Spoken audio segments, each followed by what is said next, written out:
Polavaram project సంబంధించి కూడా ఆమోదం తెచ్చుకున్నాం అధ్యక్ష. కేవలం గత ప్రభుత్వంలో ఉన్నట్టు ముఖ్యమంత్రి గారి సారథ్యంలోనే 2022లోనే మొట్టమొదటిసారిగా ఈ ఫస్ట్ ఫేజ్ అనేది 41.15 మీటర్స్ అనేది వచ్చింది గత ప్రభుత్వంలోనే, గత ముఖ్యమంత్రి కాలంలోనే. ఆ విషయాన్ని దయవుంచి గౌరవ సభ్యులు గుర్తుపెట్టుకుని మాట్లాడితే బాగుంటుందనే విషయాన్ని ఈ సందర్భంగా తెలియజేసుకుంటూ, ఏది ఏమైనప్పటికీ కూడా ఈ ప్రభుత్వం గత ప్రభుత్వం చేసినటువంటి తప్పిదాలను చంద్రబాబు నాయుడు గారు ఒక్కొక్కటి సరిదిద్దుకుంటూ ఏదైతే ఇప్పుడు 41.15 మీటర్స్ కి ఏదైతే ఫస్ట్ ఫేజ్ కింద R&R ని ఈ యొక్క 2026 జూన్ కల్లా వాళ్ళని పూర్తి చేసుకుని, అదేవిధంగా సెకండ్ ఫేజ్ 45.72 మీటర్స్ కి ఏదైతే ఉందో దానికి సంబంధించినటువంటి R&R ని కూడా ఇప్పుడు ఆల్రెడీ మేము ఎస్టిమేట్ చేస్తూ ఉన్నాం. అంచేత సెకండ్ ఫేజ్ ఎస్టిమేషన్స్ ని కూడా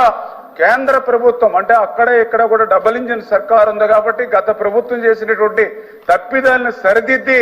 ఆ యొక్క సెకండ్ ఫేజ్ లో రావాల్సినటువంటి R&R ని కూడా నిధులు మంజూరు చేసుకుని మొత్తం 45.72 మీటర్స్ కే పోలవరం పూర్తి చేసి తదనుగుణంగా నిర్వాసితులందరికీ కూడా